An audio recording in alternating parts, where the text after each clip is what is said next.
11절서부터 20절까지 제가 한 절, 여러분들이 한 절 말씀을 결론해 주시겠습니다. 11서 6장 11절서부터 20절의 말씀입니다.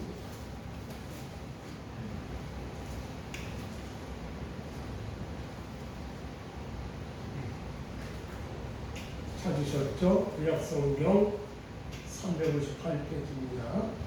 11절입니다. 아니, 신약성경 358페이지입니다. 11서 6장 11절, 제가 한 절, 여러분이 한 절 보십니다.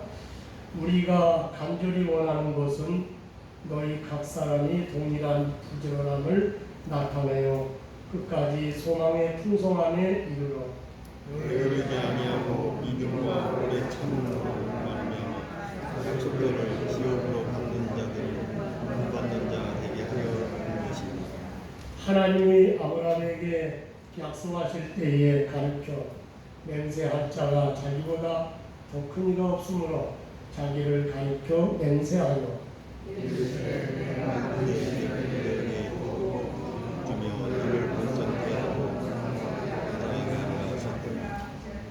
그가 이같이 오래 참아 약속을 받았느니라. 사람들은 자기보다 더 큰 자를 가리켜 맹세하나 맹세는 그들이 바꾸는 모든 일의 최고 결정입니다. 하나님은 약속을 기업으로 받는 자들에게 그 뜻이 변하지 아니함을 충분히 나타내시려고 그 일을 맹세로 보증하셨나니 이는 하나님이 거짓말을 하실 수 없는 이 인간이 당하신 분이라는 사실로 말미암아 앞에 있는 소망을 얻으려고 신호처를 찾은 우리에게 큰 안위를 얻게 하려 하시니라. 우리가 이 소망을 가지고 있는 것은 영혼의 닷 같아서 튼튼하고 견고하여 시장 안에 들어가나니 우리로 앞서가신 예수께서 멜기세덱의 절차를 따라 영원히 대대 사람이 되어 우리를 위하여 들어가셨느니라. 아멘.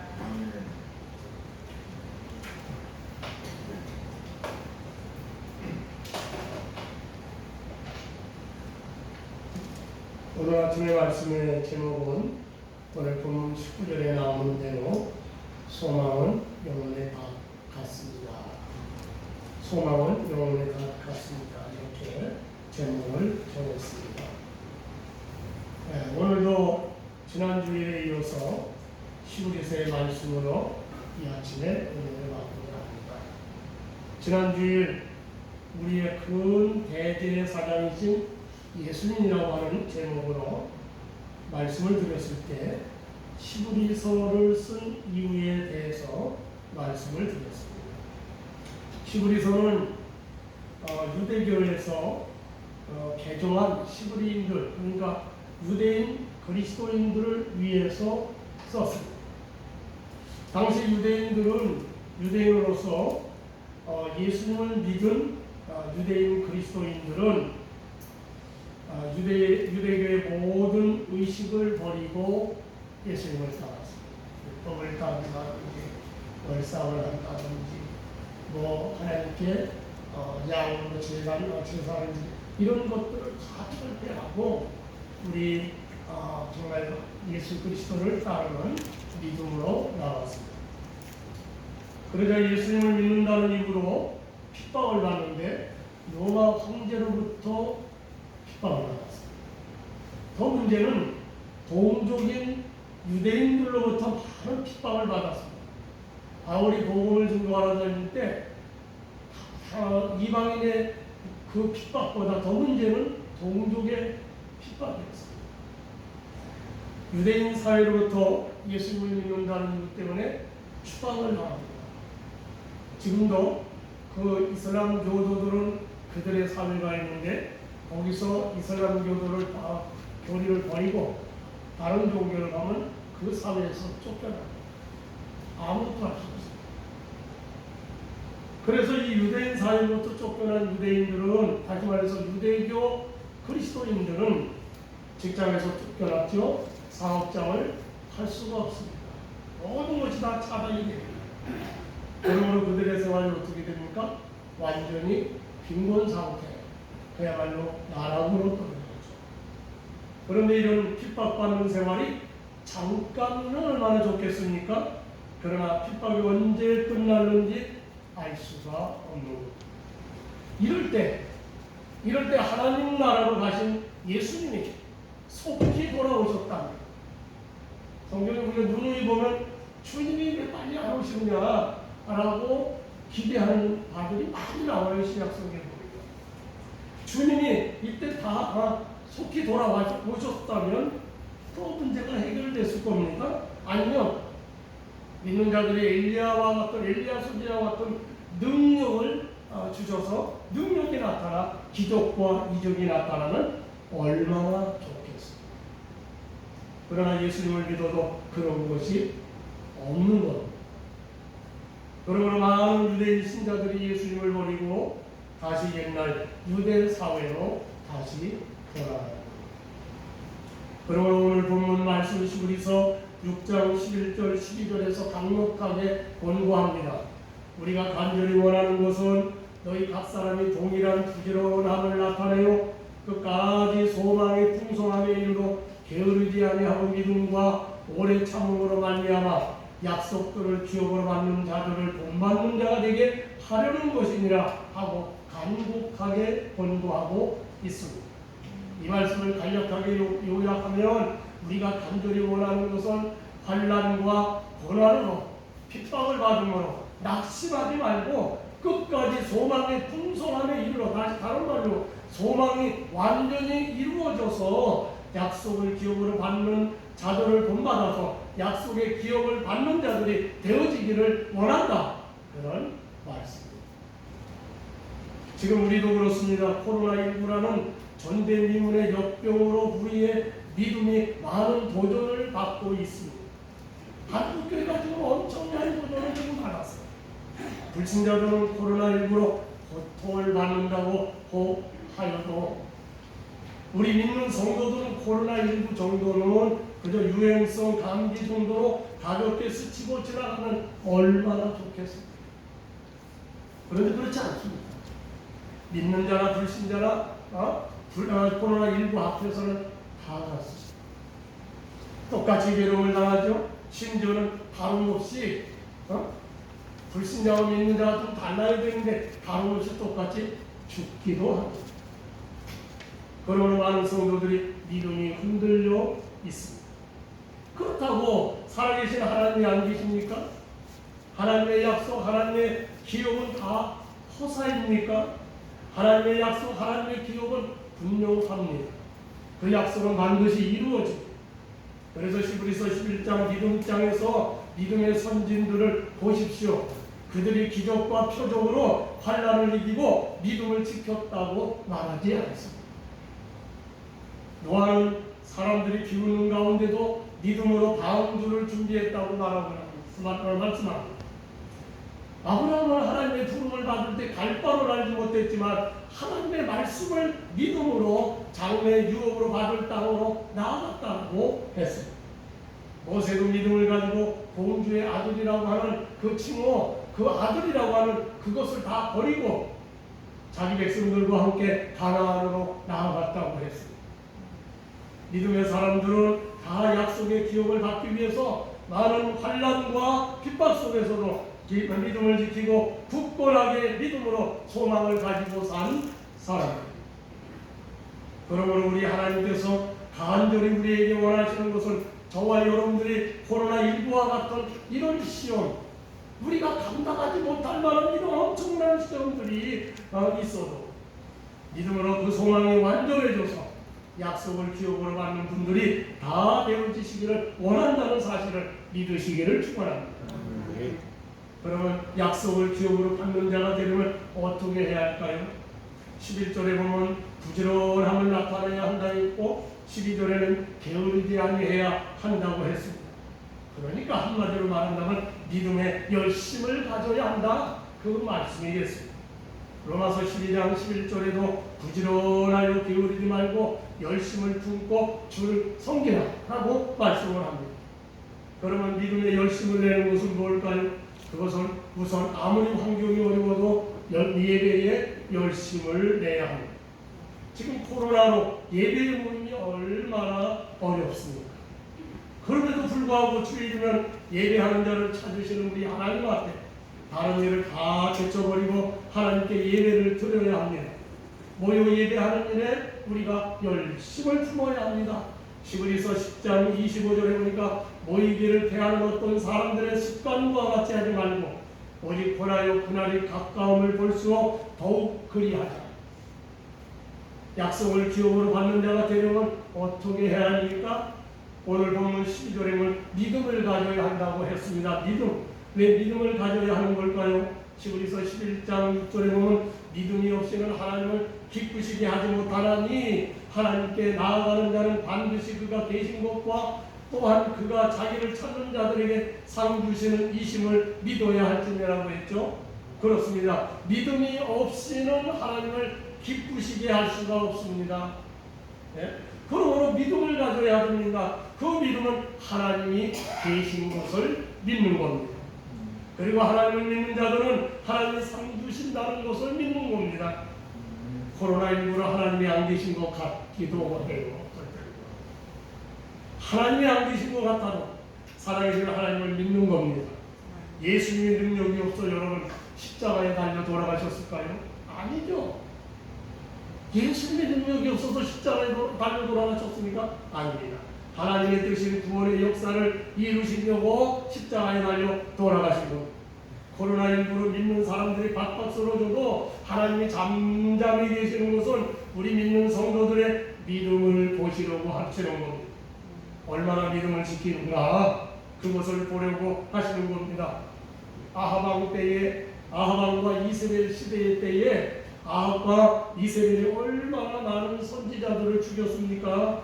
또 얼마나 많은 하나님의 제단을 부셔버렸습니까? 그런데도 하나님은요 잠잠히 계십니다.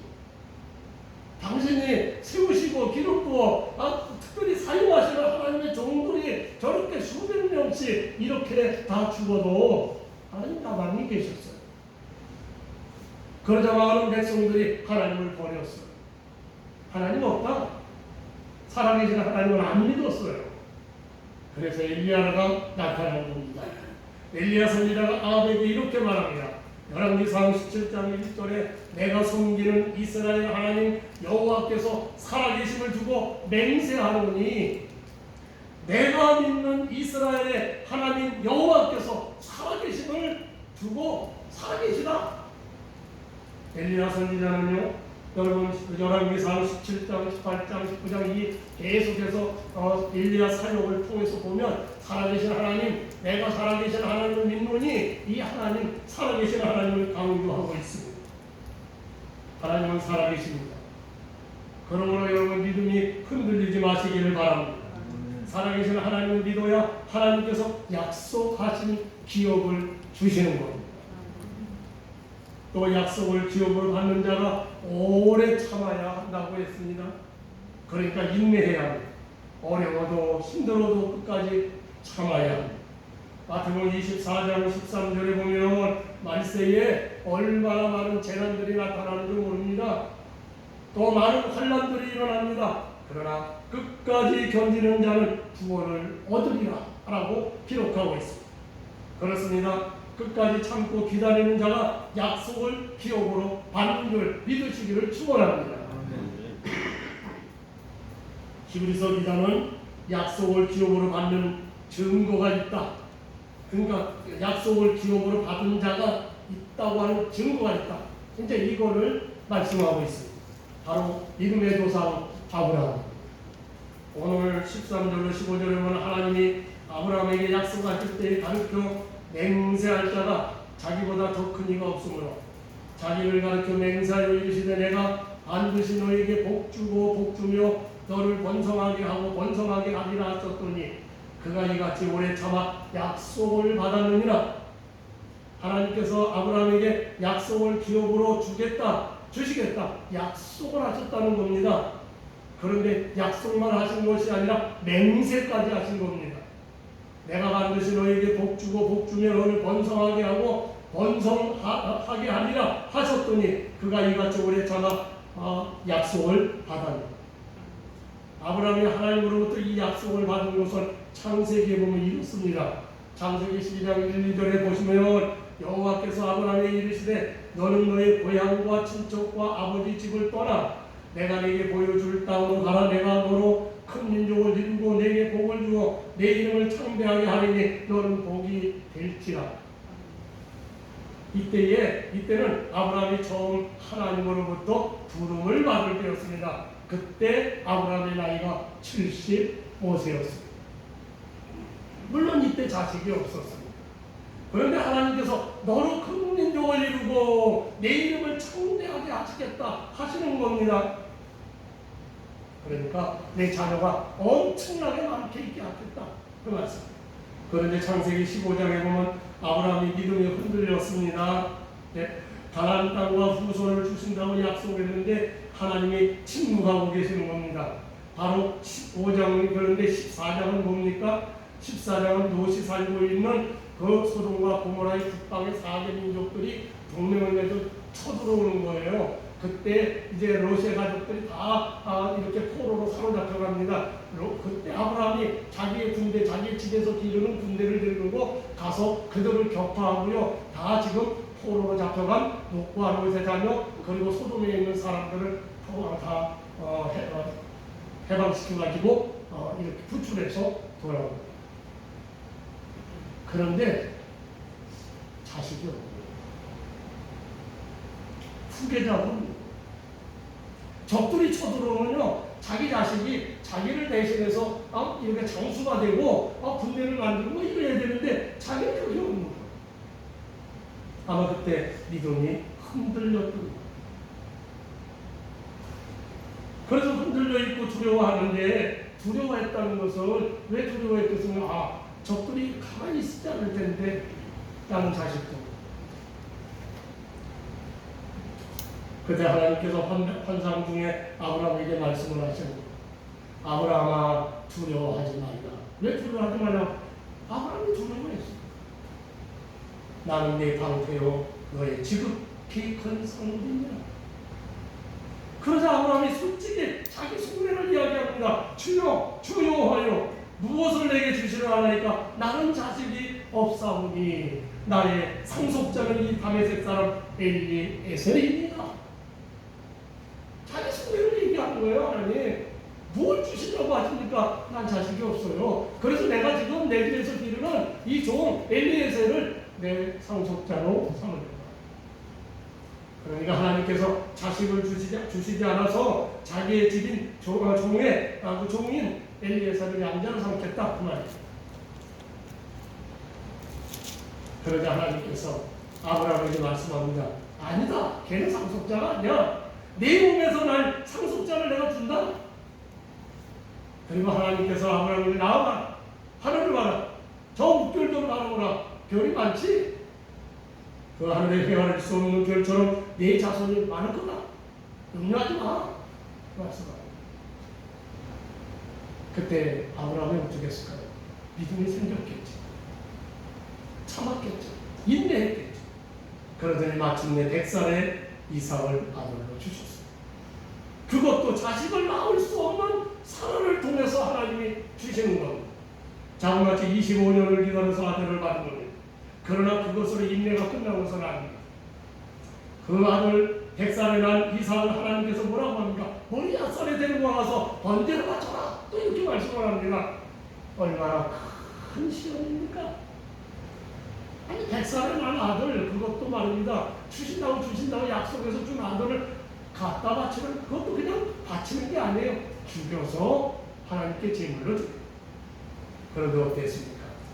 히브리서 11장 17절로 19절에 이미 창세기도 나오지만 거기에 보면 이렇게 말씀을 합니다.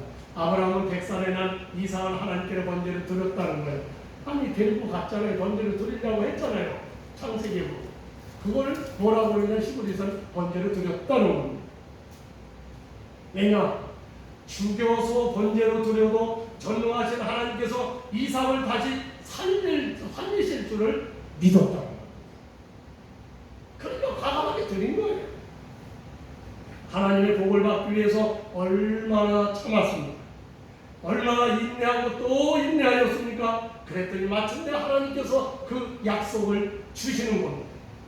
이삭을 통하여 야곱을 주시고 야곱은 12아들을 낳았습니다. 그 12아들들은 12지파를 이루고 마침내 가나안 땅을 정복합니다. 그런데 더 중요한 것은요, 창세기 22장 18절의 말씀입니다. 또 내 씨로 말미암아 천하 만민이 복을 받으리니, 이 말씀.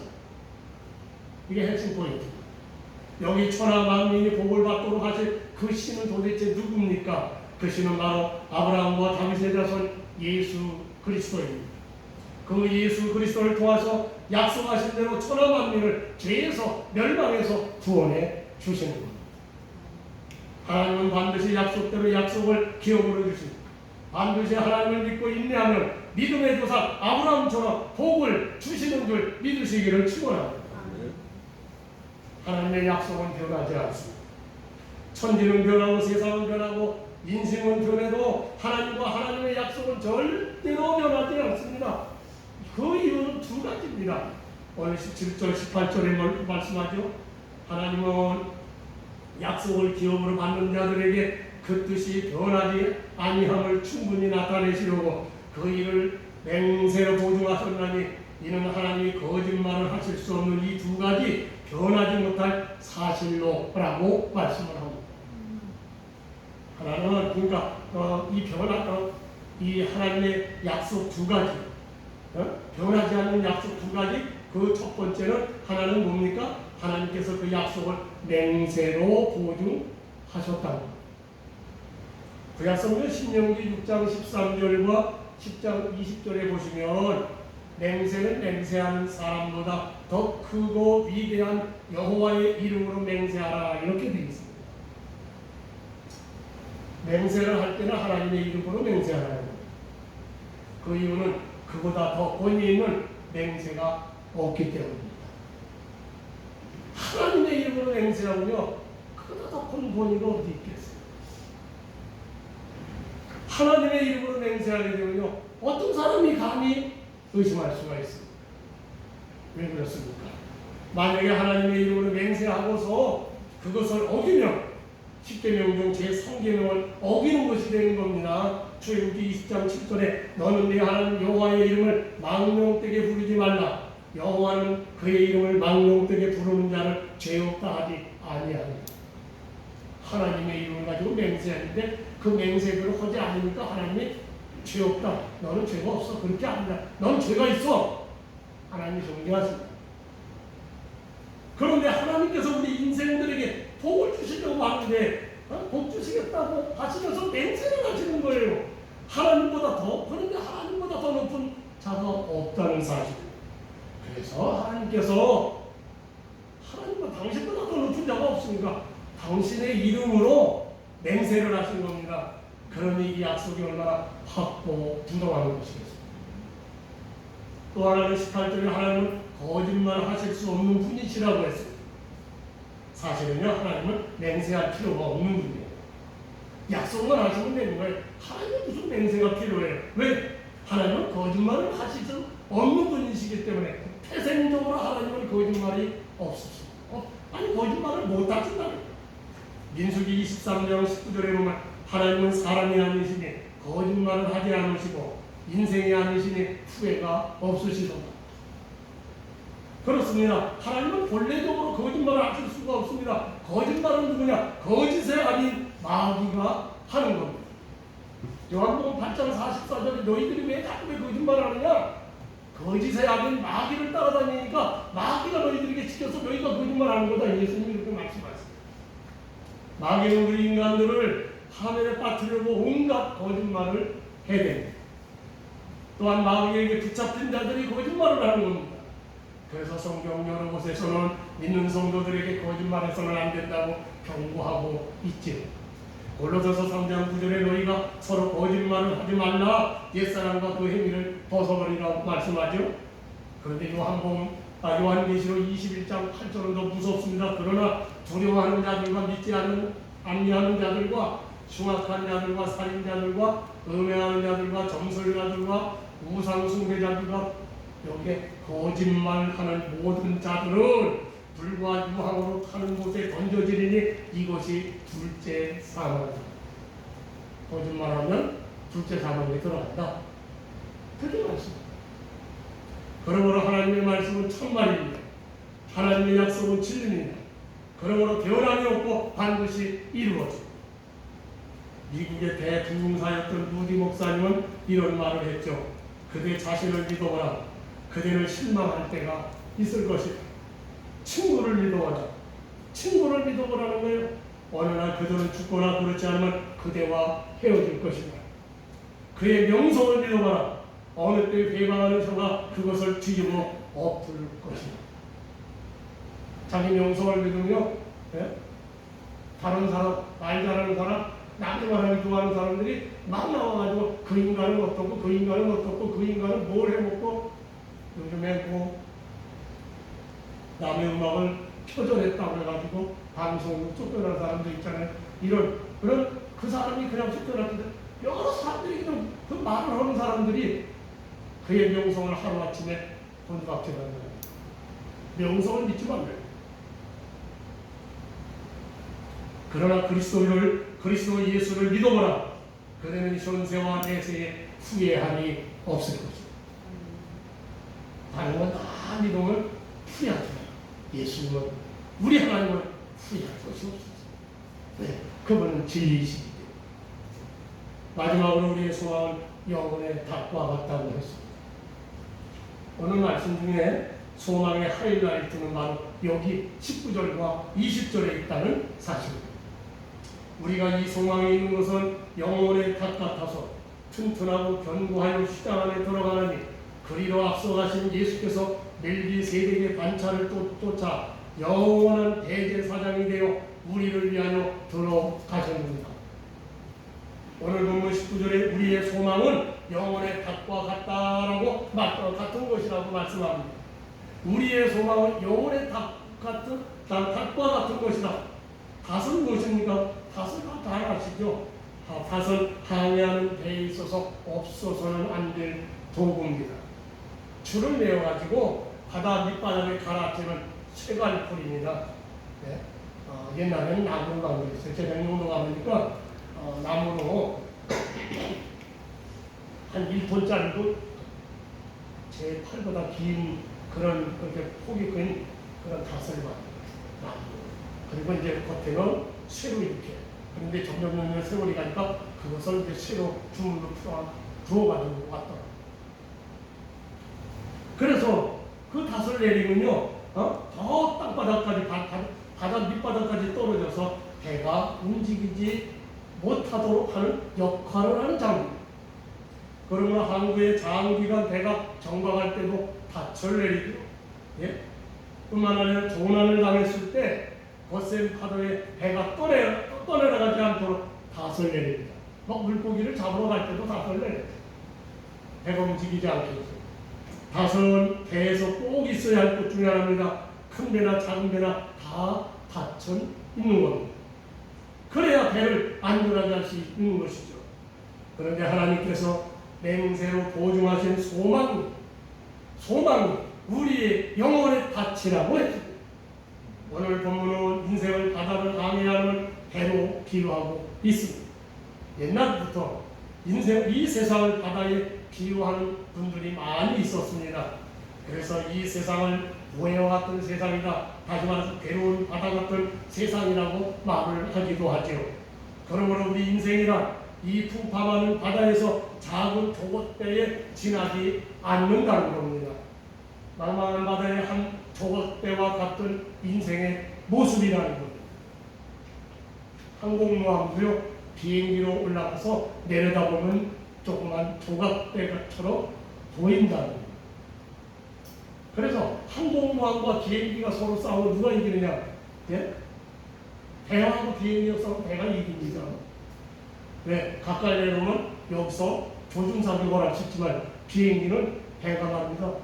점같이 보여가지고 사격이 잘 안 된다는 거예요.